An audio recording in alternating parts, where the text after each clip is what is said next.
असां सभिनी खे गॾिजी दहशतगर्दी खे चिथणो पवंदो। हुकूमत जो आवाज़ मज़बूत करण जे लाइ क़ानून ठाहिया वेंदा।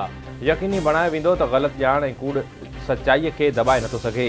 चीन जे दौरे ते पाकिस्तान जे दुश्मननि किरियल मुहिम हलाई। वज़ीर आज़म शहबाज शरीफ़ जी एपेक्स कमेटी जे इजलास खे तक़रीर। संदसि चवणु आहे त क़ानून साज़ीअ जे ज़रिए क़ानून लागू कंदड़ इदारनि खे मज़बूत बणाइणो पवंदो। क़ानूनी झोल ख़तमु थियण ताईं दहशतगर्दीअ जे नासूर खे ख़तमु नथो करे सघिजे।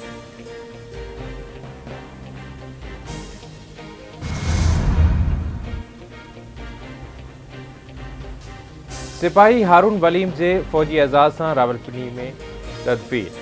सिपाही हारून विलियम जूं सेंट पॉल चर्च में आख़िरी रस्मूं अदा कयूं वयूं। सिपाही हारून विलियम जे आख़िरी रस्मुनि में वज़ीर आज़म शहबाज शरीफ़ ऐं army chief general Asim Munir जी शिरकत।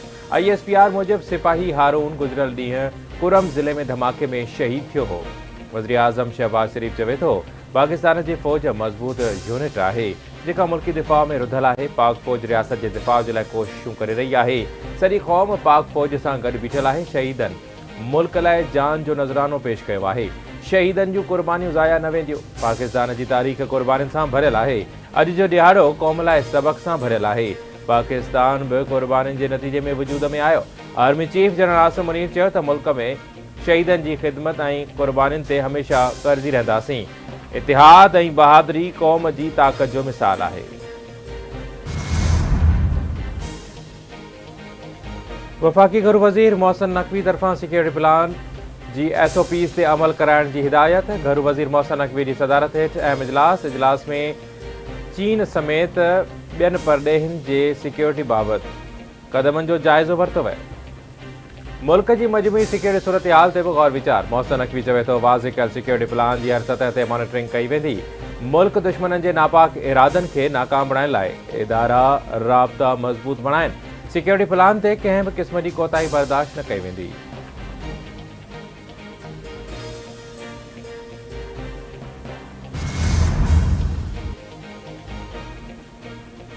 आबपाशी वारे सूबाई वज़ीर जाम ख़ान शोरे जो चीनी इंजीनियर सां गॾु सखर बैराज जो दौरो। सूबाई वज़ीर चीनी इंजीनियर सां गॾु टुटी वियल 43 ऐं 44 दरवाज़े जो मुआइनो करे जाइज़ो वरितो। सूबाई वज़ीर जाम ख़ान शोरे चयो आहे त सखर बैराज ते दरवाज़नि जी मरम्मत जो कमु जारी आहे। 44 दरवाज़े वटि गेट लॻाइण जो कमु शुरू कयो वियो आहे।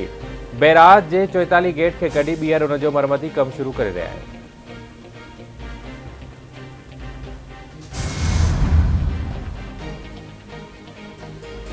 CPEC मनसूबो पाकिस्तान जी मईशत जे लाइ इंतिहाई अहम आहे। CPEC खे सिक्योरिटी ख़तरा आॾो आहे।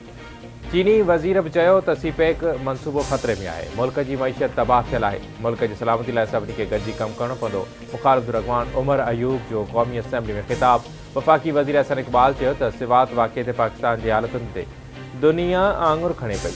ऐवान सिवात वाक़िए जो नोटिस वठे।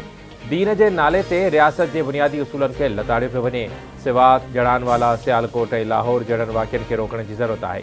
असां माण्हू मारे लाश साड़े दुनिया खे छा पिया ॾेखारियूं।